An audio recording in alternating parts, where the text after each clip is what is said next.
పింఛన్లు వచ్చినాయి పింఛన్లు వరుసగా లైన్ కట్టుర్రి ఒక్కొక్కలే రావాలే ఒకరి మీద ఒకరు పడొద్దు అందరికి ఇస్తారు ఎవ్వల్ని ఒట్టిగా వాపస్ ఎలగొట్టరు ఇంటున్నారా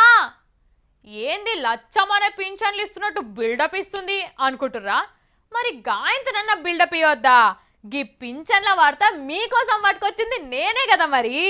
మీకు ఒకనాడు మేము చెప్పలే మన సర్కారోళ్ళు 1000 రూపాయల పింఛన్ ఇస్తారని అగో ఆ పింఛన్ ఇవ్వబోతున్నారు అది కూడా వచ్చే నెల సందే నవంబర్ 8వ తారీఖు నాడు మీ ఊళ్ళే గ్రామ పంచాయతీ ఆఫీస్ కాడికి పోన్రి సంతకం పెట్టుండ్రి కడక్ నోట్లు జేబులో పెట్టుకోన్రి వికలాంగుల పింఛన్ అయితే 1500 ముసలోళ్ళది వితంతువుల పింఛన్ అయితే 1000 రూపాయలు ఇస్తారు వచ్చే నెల ఒక్క పారే మీకు నగదు చేతిలో పెడతారు ఇక ఆ వెనకసీరు మొత్తం మీ బ్యాంకు ఖాతాలో వేస్తారట పైకం మరి ఇదివరకు దాకా వచ్చిన వాళ్ళు అందరికి వస్తే ఆ పింఛన్లు లేకపోతే ఏమో నిటమటం అవుతుంది అని పరిశాన్ కాకుండ్రి ఇప్పటిదాకా ఏం తక్కువ 40 లక్షల మంది దరఖాస్తు పెట్టుకున్నారట పింఛన్లకు అందులో 20 లక్షల మంది పింఛన్లు ఖాయం చేసిండ్రట తతిమై కూడా బిరాన్నే సరిచూసి అందరికి ఇచ్చే ఏర్పాటు చేస్తారంటున్నారు ఇక ఈ ముచ్చట్ల గింత కూడా తక్లీఫ్ కాకుండా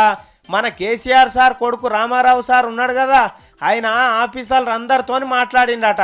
ఇతంతువులు ఎవరన్నా ఉంటే అలా భర్త చచ్చిపోయినట్టు కాయిదాలు చూపించమని పరిశాన్ చేయొద్దు అట్లనే పింఛన్లు పెంచిన సంగతి అందరికి చెప్పాలి అని గట్టిగా చెప్పిండట నిన్న జిల్లాల పొంచి ఉండే అందరితో టీవీలో చూసుకుంటా మాట్లాడిండు కానీ ముసలోళ్ళు ముతుకోళ్ళు అందరికీ ఇక ఇది పండుగ ముచ్చట్నే అనుకోరాదు అయితే మీ పైసలు పక్కా మీకే ఇయ్యాలని కూడా చూస్తున్నారట నడుమిట్లా ఎవరన్నా వచ్చి మా నాయనమ్మ పైసలు నాకే ఇయ్యమని మా పొలగాడు వికలాంగ పైసలు నాకే ఇయ్యమంటే మాత్రం ఇయ్యరు ఎవ్వరి పైసలు వాళ్ళకే ఇస్తారు ఇక తయారుండుండ్రి మరి